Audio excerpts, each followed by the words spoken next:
Ẹ kúrọ̀lẹ́ o ẹ̀yin èèyàn mi, àdẹ̀kù palẹ̀mọ́ ọdún ayọ̀ la máa ṣe, ọdún yìí á yabo fún wa láṣẹ lọ́wọ́ Ọlọ́run. Ẹ jọ̀ọ́ mo fẹ́ fi àsìkò yìí bẹ àwọn òṣìṣẹ́ Ibedc kán jọ̀ọ́ nítorí Ọlọ́run. Wọ́n fi ìyà iná wọn fi ń jẹ wá nílùú Osogbo. A dẹ̀ ti ṣe ìwádìí lábẹ́lẹ̀ láti pàrọwà àti ṣe oríṣiríṣi láti rí wípé bóyá wọ́n bá wa tan iná, ṣùgbọ́n tó ń sọ fún wa náà lábẹ́lẹ̀ òun ni wípé iná tí ò sí àwọn ò lè fún wa, ṣùgbọ́n nínú kòsíkòsí náà làwọn agbègbè kọ̀ọ̀kan nílùú Òṣogbo yìí náà ti ní náà 24 hours, làwọn agbègbè kọ̀ọ̀kan ti ní 20 hours, làwọn kan ti ní 18 hours.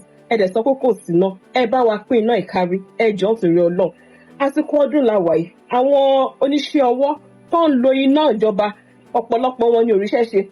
Wọ́n á lọ sí workshop wọn látàárọ̀, wọ́n bá ọ̀rọ̀ wọn ẹ wá sọ di bó ṣe lọ ló ṣe bọ̀, wọ́n bá ṣe lọ bí iṣẹ́ láàárọ̀ náà lọ ṣe máa padà sílé láì rí nǹkan kan ṣe. Àwọn tailor wà ń bẹ̀, àwọn welder wà ń bẹ̀, àwọn dry cleaners wà ń bẹ̀, barber wà ń bẹ̀, hairdresser wà ń bẹ̀, àwọn tó ń ṣe computer center wà ń bẹ̀, pàápàá àwọn tó tẹ̀ wá ń ta frozen foods.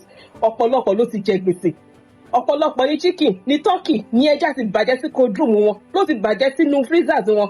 Àwọn táwa wà ń lé náà nǹkan tá àtajà tá àṣe kan inú freezer, gbogbo nǹkan tí à ń stock sínú freezer gbogbo ẹ̀ là ń kó dànù torí pé kí ni kò síná, gbogbo ẹ̀ ló ń bàjẹ́ síbẹ̀. Ẹ jọ̀wọ́ gógó owó la fi ra àwọn nǹkan ẹ̀, a tún wá rà á tán, a tún wá di dídànù.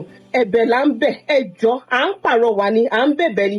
Gbogbo ohun tá a bá ṣe tá a fi deserve pé kẹ́ ẹ máa jù wá sínú darkness nílùú Òṣogbo, à ń bẹ̀ yín wípé kẹ́ ẹ jọ̀ọ́ kẹ́ ẹ ṣíjú àánú wò wá, kẹ́ ẹ ṣíjú àánú wò wá, kẹ́ ẹ máa fún wa níná. People are crying, people are losing out on so many things nínú pé kò sí náà, and kò sí gbogbo èèyàn kọ́ ló lágbára àti ra generator, gbogbo èèyàn kọ́ ló lágbára àti máa ra petrol almost 900 naira per litre láti fi power generator, gbogbo èèyàn kọ́ ló lágbára àti ṣe solar light sí inú ilé wọn.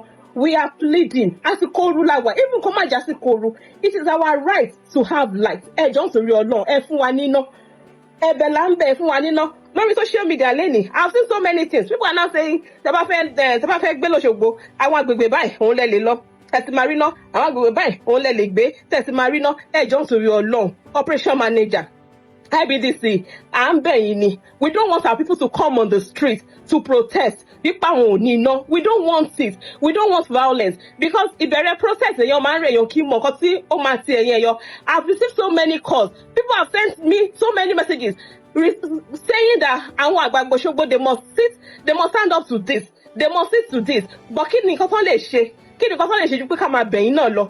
We've called on meetings severally sí palace, a ti pè yín, a ti pàrọwà, a ti ṣe gbogbo ìgbà